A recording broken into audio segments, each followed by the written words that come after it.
Hello, hello. What's going on, everybody? I have a nasty title today because it's awesome, and I think it really is true because that's what you're doing on platforms. But if you've already read the title, then well, you should have because you clicked on the video. But this is turning I believe $37 or $142 into ding ding ding a almost $3,000 return. And what are you asking when I say that? Like, what does that even mean? Well, as you see, this is when you see on Apex, right? There's two accounts. I passed every account I've had, and I'm working on something. So technically, this would be like my other account was used for trying to do other stuff, not actually manually trading, trying to automate my trading. But this account is manually traded on. So, with that being said, I am going over turning that into what is that? 3,000, almost 3,000. I don't know what that is. I actually didn't even get my full balance yet, but this is like in 1 month as well. 19 days, as you see, traded, or 19 days or 19 days traded. So this would be technically turning $142 in 19 days to almost 3,000. But as you see, it's not bullshit. I can show I took a picture of it just in case people were like, what the fuck? Because that's what you're doing on prop firms. You're basically literally turning $130 into, 4,000 or whatever. And I know I had some shit to say about Apex, but they've always fixed it. It's just kind of annoying sometimes, but they do pay out. And with that being said, I will show all the receipts of this for just Apex because I saved it all in this folder. So as you see here, there's the first one. I had this account since September 1st of this month. And then I actually technically didn't get that. This is all in the same month as well. So I don't know why it's doing that. But I didn't get it approved until, this was approved on I had to make a ticket, but this was approved on the 2nd or 1st or something, on the 3rd. So, yeah, that's turning all of that into whatever that is. I don't know the total on that. And also taking 100K, which I just traded on today. And you want to talk about luck? I was taking 100K trade, literally passed the account, got to $106,800, and I forgot to take one of my partial limits off because I got taken off at break even, and it put me in. I did not take off the partial, so I ended up losing $2,000 off of that. So I technically that was the most pain in the ass thing in the world, but I mean, it is what it is. I'll show you guys. So on NQ, I traded both of them. So this is all my executions on this.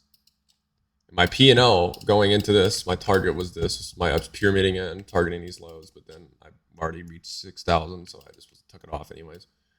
And then I had a limit order. Like I had a sell limit, which is my stop. And it was one more. It was one more than what I actually got in. So I ended up getting in, and I was in drawdown. All this way while I had my computer turned off. So yeah, but that's just being,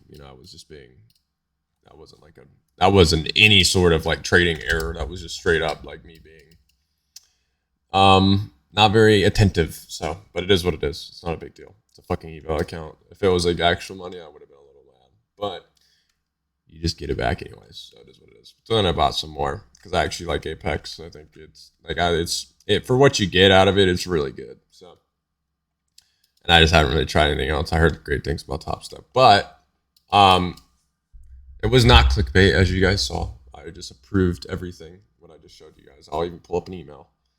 Like I actually got that payout requested on when did I get that requested?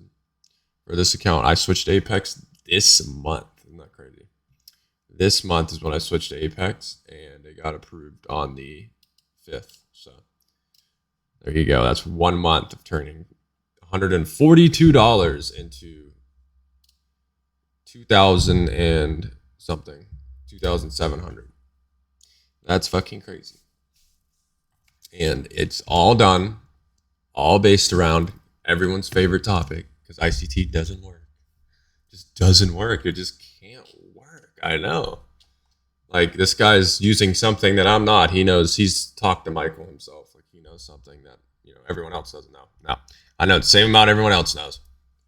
I just actually worked for it. You guys didn't, which most of you did, but and your time is coming. I do believe that everyone can do this. It's you just have to put in the work. That's it.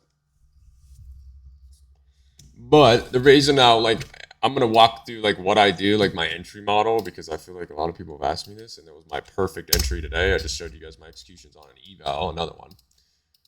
My actual entry model is these three. Is actually obviously you need a bias, higher time frame, narrative, and then checklist is take liquidity, SMT optional, but sizing up if there is one. Displacement, key level, so 1 hour or 15 or even a 4 hour is fine for 1 minute. Just precise it down in time frame. So meaning like if you have 4 hour for value gap, try to find a 1 hour in that one. And then the setup is literally market structure shift. So you get it here, breaker, fair value gap, key time with the bias, of course. And then I like a lot, but you get this change in state delivery too beforehand, and targeting a relative equal lows, and also for more confirmation. Guess what happens every time this thing forms? It runs through a bullish if bearish fair value gap, creating a inverse as well. So, and then reverse that if you're bullish. So it runs through bearish fair value gap. But you get the same reaction off of this level. It's absolutely beautiful. And obviously you sit through all this, but whatever, you have great risk. Stop placement. So when we're in like key times, this is how I manifest my, or not manifest, but this is how I do my stop. Key times is 9:30 to 10 or 11 really. Even 8:30 is fine. Your stop before, so pre-market would have to be moved. So it would be, pre-market would be at the change in state of delivery, which is an order block. So it would have to be up here, unfortunately. That's just how I've worded it, because at pre-market you have to leave room for it too. But normally the change in state and the actual setup forms literally simultaneously next to each other when you're in pre-market. So like for example, change in state, there is a breaker in here if you wanted to use it, but it's not very nice. Like there's not really a prominent swing, so I wouldn't use that one. But everything's fractal, so like let me run through an example in pre-market, which I traded all the way up to this fair value gap. So you get the change in the state, you could be hunting for setup in this fair value gap, drop down to a 15-second, wait for it to form. What do? We took out liquidity here. So all I'm literally waiting for is it to burst up. Not this one. This, actually, NQ doesn't even give you an entry, in my opinion. I don't like these type of breakers. They work, but I've tested them enough to know, like, I'm just not a fan. This is just a market structure shift, so I'd still be waiting. But you could, in theory, take this one. Like, that isn't wrong. But you get above it, you can... This would be like size down on this if you wanted to take this breaker. Favorable if we low high, lower low here, then that would have been even better. But then you just target that, which you get drawdown, of course. But where would this one have to go? It would have to go below the change in the state. So risk isn't very good. Because when you get these large expansion ones, like this isn't going to hold as better, but that is an entry model in itself. So, oh, and then you're in drawdown again. But if you keep it below the change in the state, you'll pretty much be fine. If we did form, but notice when this forms that's pre-market. That's why I do it at pre-market. So I have to have a little bit more risk, so you size down. But if you're trading during key times, like when it's supposed to, these are the rules that apply. And then your stop would be like what I did this morning. My stop was at where was this morning at? Whoa, oh, I'm on replay, that's why. My stop was here. So when you're in pre-market, you put it at the breaker. That's literally it. So my stop would be entering on the body normally, but we have a fair value gap down here, but you'll get tagged in most of the time. If you don't get tagged in, oh, fucking well. I put it here where these 3 candles, that's the breaker, even the wick, you can include the wick, but I like entering on the body. That's just my thing. It's like entering on midpoint of a fair value gap. It's just the most precise. So, and then targeting relative equal lows for 6R, which breaks Apex's rules anyways. So you got to do 4.99. So that would be what you could take. So I had to take it off early. That's why I did that. But that is literally it. And obviously, there's a lot more that goes into it, which I cover in every other video. This is like super short. And I'm like, literally, this is all I've been doing, which there's a lot I do otherwise. Like, I go into the Discord, which is in the description of this video. I'm not authoring you to go and join the Discord. I really could care less if you guys join. I'm literally doing this for everybody else. It's for free anyways. But to each their own. And I don't know why I can't pull over the Discord. But I have a bunch of executions of this, like years of executions of this setup. It's not like bread. Like, obviously you need a higher time frame, which I go over millions of times, but like I'll walk you guys through it. This is the most easy shit you'll ever see in your life. Like, literally take liquidity in a 4 hour, in a 1 hour on ES at going into Sunday opening. And then if you look on the 1 hour, we take liquidity. Yes, that's why I was bearish in the morning a little bit. I wanted to see a retracement. But there's nothing to confirm that we're reversing besides we had an SMT here, which also added conviction to this short. But you have a fair value gap here in a discount of this range. This is more or less a breakaway gap in my opinion, because we have this and this. So this is like our last stand as well. So if you drag that up, we probably hit it perfectly there. But also this is a breaker as well. So we're holding price here as well. And we create a swing low coming into 10 a.m. So then the rest of the day, you could be targeting highs in my opinion. And I do not like what we're doing at all. This week's going to be hell. That's why I'm done for the week, to be honest. And I'm just back testing and we get immediate rebalance here and we're not taking off in the next 1 or 2 candles. So it's going to be bad this week. There's going to be a lot of things that are going to change, which I think trend direction is, but that's not the point of this video. Sell side liquidity right below a fair value gap. That is so easy in bread and butter. We just have low, relative equal lows right below in a 1 hour fair value gap. Where could we reverse 1 hour fair value gap with sell side liquidity if we're reversing intraday? That is the most easy shit you'll ever see in your life. When can I enter? Like, what confirms your bias? Well, you already are bullish. You could be trading the manipulation and bearishness, but then you get this chop on NQ. ES delivered beautifully, a lot better. Not very good price action, to be honest, but you get the market structure shift here. In my opinion, I mean, we take out liquidity. I wouldn't even be interested unless we, took out this wick as well. We SMT these lows here, and then we get a market structure shift. Technically, this is 1, 2, but this is the most prominent, so I'm gonna use that one because we're on a 1 minute. So what could this be? Another breaker entry right here.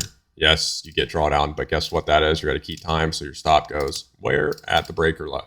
So you're still in a fair value gap. So you just literally, this is how I would take it. You consume some drawdown because it's 1050, but you're in a macro time. So you would be targeting the highs, what is your freaking RR on that? 3R. You get, oh, well, you're going to deal with drawdown. Like, I don't know what to tell everybody.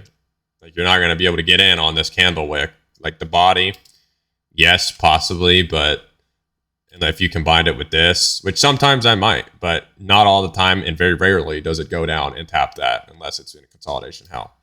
Like, maybe you could refine it, but where's the real, like the change in state? In my opinion, I would use a 5 minutes, which one of these is a 5 minute where you enter there. Yeah, so you pull back to midpoint. So, I mean, you can't get any better than that, in my opinion, unless you're trading just fair value gaps, but then you get stopped out. So anyways, that's just me going over what I did for the day. I hope you guys enjoy.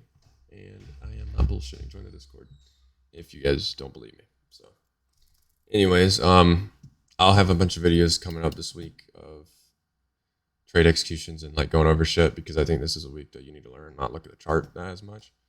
That's why I have it on a case study, and I also paper traded one everything today. So every Mondays are easy, and I think Mondays and Tuesdays are really good on NFP weeks, but Wednesday is FOMC, which FOMC is not as scary as everyone thinks. NFP is a fucking shit show like normal, because we're just consolidating, and I think it'll just be range bound. We're just gonna go bang bang, like it'll be just not good price action, and dollars going up too, which I do not like at all. I don't like everything going up with dollar. I hate it. Like the dollar's coming all the way back up, which I want it to take these highs in my opinion. Like, I've had this analysis for 2 weeks, but we don't take it. So like, we're just kind of sitting range bound in between these two fair value gaps right here. We're closing back in, we're respecting this, and it's not good. The dollar's in consolidation. Bonds, I want to be bullish on bonds, even though it doesn't look like it. But bonds just came off a high, and we do have all of this. I don't know. Bonds are, I'm very neutral on bonds, which also help prone the dollar order flow. But then if I go to euro dollar, euro dollar is stuck in a consolidation like crazy. But we've been bullish. Like, does it make sense to reverse from here?